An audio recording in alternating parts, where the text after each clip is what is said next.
ኤስ26 እና ናንን የምትጠቀሙ ወላጆች አሁኑኑ ቆም ብላችሁ የወተቱን ባች ቁጥር መፈተሽ ይኖርባቸዋል።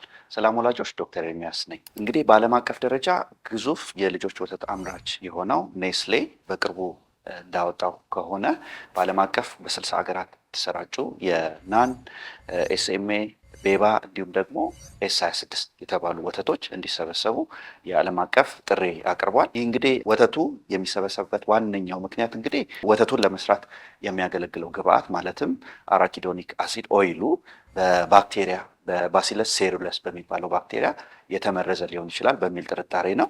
ይህ ባሲለስ ሴሩለስ የሚባለው ባክቴሪያ እጅግ መርዛማ የሆነ ንጥረ ነገርን ያመነጫል። ይህ ንጥረ ነገር ሴሩሌት ይባላል። ካምፓኒው እንዳለው እንግዲህ በዓለም አቀፍ ደረጃ የህፃናት ላይ የሚመጣውን ችግር የምግብ መመረዝ ችግር ለመከላከል ቅድመ ጥንቃቄ እንዲሆን ነው በሚል መግለጫ ሰጥቷል። ስለዚህ ወላጆች ማወቅ ያለባቸው ነገሮች ምንድን ነው? ይህን የጣሳ ወተት በሙቋ በሚያዘጋጁበት ሰዓት ባክቴሪያው ሙቋን መቋቋም ወይንም ደግሞ ሂት ስቴብል የሆነ ባህሪ ያለው፣ ስለዚህ ሙቋን ተቋቁሞ ይህንን ጎጂ የሆነ ንጥረ ነገር ያመነጫል ሴሩሌት የሚባለውን። ስለዚህ ህጻናት ይህንን ወተት ከጠጡ በኋላ በጥቂት ሰዓታት ውስጥ የተለያየ ምልክቶችን ሊያሳዩ ይችላሉ። ለምሳሌ እንደ ማስታወክ፣ ማስቀመጥ፣ ፍዝዝ ማለት ምልክቶች በህጻናት ላይ ሊታይ ይችላል። ወላጆች ማድረግ ያለባቸው ነገር ምንድን ነው? የሚጠቀሙትን የጣሳ ወተት ወደ ካምፓኒ ዌብሳይት ውስጥ በመግባት ከተከለከሉት የባች ቁጥር ውስጥ መፈለግና ማመሳከር ይኖርባቸዋል።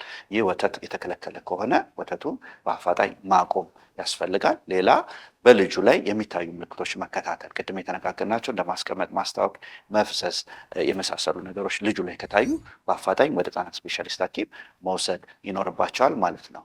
ሌላው ወላጆች ማወቅ ያለባቸው ነገር ይህ ቅድመ ጥንቃቄ ለሁሉም የኔስሌ ምርቶች ሳይሆን በጥቂት በተመረቱ በቅርብ ጊዜ በተመረቱ የወተት ወይንም ብራንድ ስፔሲፊክ በሆኑ ባች ቁጥሮች ላይ የተደረገ የጥንቃቄ መልእክት እንደሆነ ማወቅ ይኖርባቸዋል። ስለዚህ ወላጆች የተለያየ ማህበራዊ ሚዲያ ላይ በሚሰሙት መረጃዎች የተለያየ ውዥንብር ውስጥ ከመግባት ይልቅ እነዚህን መረጃዎች በጥንቃቄ በመውሰድ የባች ነንበሩን በማረጋገጥ መጠቀም ይኖርባቸዋል። አመሰግናለሁ።